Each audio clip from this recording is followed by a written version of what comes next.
ഈ വളാഞ്ചേരിയിൽ വിവാഹിതയായ യുവതിയെ മൂന്നംഗ സംഘം വീട്ടിൽ അതിക്രമിച്ചു കടന്ന് ബലാത്സംഗം ചെയ്തതായി പരാതി. യുവതിയെ ആശുപത്രിയിൽ പ്രവേശിപ്പിച്ചു. സമീർ ബിൻ കരീം വിവരങ്ങളുമായി. സമീർ, ഇവരാരൊക്കെയാണ് എന്നത് യുവതിക്ക് തിരിച്ചറിയാൻ കഴിഞ്ഞിട്ടുണ്ടോ? യുവതിയുടെ ആരോഗ്യനില എങ്ങനെയാണ്?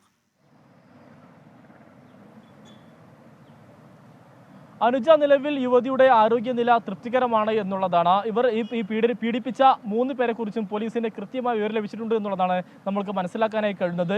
ഇക്കഴിഞ്ഞ 16-ാം തീയതി രാത്രിയാണ് വളാഞ്ചേരിയിലെ ബന്ധുവീട്ടിലെത്തിയ സമയത്ത് യുവതി താമസിക്കുന്ന വീട്ടിലേക്ക് 3 അംഗ സംഘം അതിക്രമിച്ച് കയറുകയും കൂട്ടബലാത്സംഗം ചെയ്തു എന്നുള്ളതുമാണ് യുവതിയുടെ പരാതിയിൽ പറയുന്നത്. ഈ 3 അംഗ സംഘം എത്തിയ സമയത്ത് വീട്ടിലുണ്ടായിരുന്ന യുവതിയുടെ അമ്മയുടെ അമ്മ അപ്പുറത്തെ വീട്ടിലേക്ക് പോയതായിരുന്നു. അതുകൊണ്ട് തന്നെ വീട്ടിൽ മറ്റാരും തന്നെ ഉണ്ടായിരുന്നില്ല. ഈ ഒരു തക്കം നോക്കിയാണ് കൂട്ടബലാത്സംഗത്തിന് ഇടയാക്കിയത് എന്നുള്ളതാണ് നിലവിൽ പോലീസിന് ലഭിച്ചിരിക്കുന്ന പരാതിയിൽ പറയുന്നത്. യുവതിയുടെ ആരോഗ്യനില നിലവിൽ തൃപ്തികരമാണ്. കഴിഞ്ഞ ദിവസം ഇതുമായി ബന്ധപ്പെട്ട് യുവതിയുടെ സുഹൃത്തിനോട് ഇക്കാര്യങ്ങൾ വിശദീകരിക്കുകയായിരുന്നു. അങ്ങനെ ഈ യുവതിയുടെ സുഹൃത്ത് മുഖേനയാണ് ഈ യുവതി ആശുപത്രിയിൽ എത്തുകയും അങ്ങനെ ആശുപത്രിയിൽ നിന്നാണ് നിലവിൽ പോലീസിന് വിവരം ലഭിക്കുകയും ചെയ്തിരിക്കുന്നത്. സംഭവവുമായി ബന്ധപ്പെട്ട് തിരൂർ ഡിവൈഎസ്പി ആണ് കേസ് അന്വേഷിക്കുന്നത്.